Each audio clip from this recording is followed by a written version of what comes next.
Bodie, California, and in 1880, it was the second largest city in California. Now, it is a ghost town. Bodie is the king of the ghost towns in the western United States. Nothing rivals it, as far as I'm concerned. It has dozens of buildings. It had hundreds of buildings, but it has dozens of buildings in an absolutely gorgeous setting. It's at over 8,000 feet elevation, which means that it has limited accessibility, but it also means that it is up in some starkly beautiful country. As mining played out on the western side of the Sierra Nevada mountains, miners started coming over. At first, some ore was discovered by William Bodie in what is now known as Bodie Bluff around 1859. He died pretty quick, within the first year. However, his discovery was known, so many of the miners started moving across the mountain range of the Sierra Nevada to come into Bodie afterwards. Bodie grew slowly at first. In fact, it was pretty insignificant for about 17 years until a large, rich vein of gold was discovered in about 1877. By the end of 1879, there were over 10,000 residents in Bodie, California, 2,000 buildings, and numerous saloons, opium dens, brothels, pretty much a lawless type town.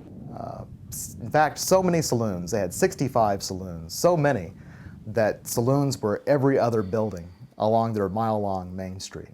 Waterman Bodie is 1859, but it's not until the 1880s and 1890s when the true prospects of this place were revealed.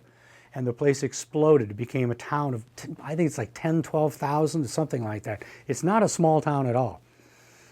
But it's virtually entirely made out of wood. There are a couple of exceptions, but it's virtually entirely made out of wood, which can spell, of course, disaster. There was a fire in 1892 that burned a lot of it, and after the great days of Bodie were over, there was a second fire in 1932 that just decimated what would have been a pricelessly historic ghost town, but it's still awfully darn good.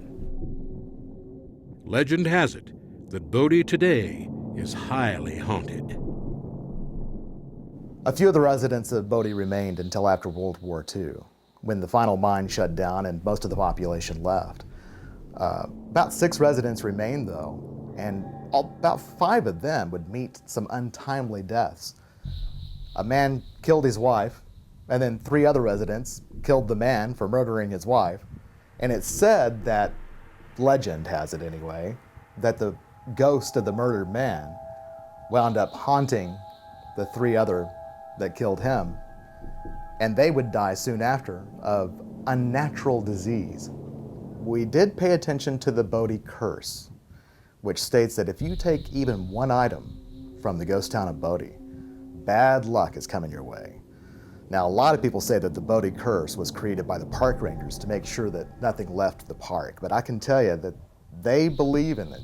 The park rangers actually keep a log book of the people who have returned items, and there's several letters that the museum holds to this day from people who have written about their experience of taking an item and then having to bring it back. So the Bodie curse, we believed in it, made sure that we didn't get struck by it.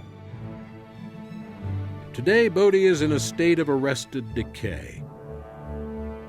It is a must-see and experience for all ghost hunters and ghost town connoisseurs. Hi, I'm Bill Ambrose.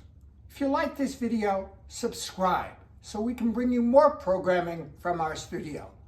Thank you for subscribing.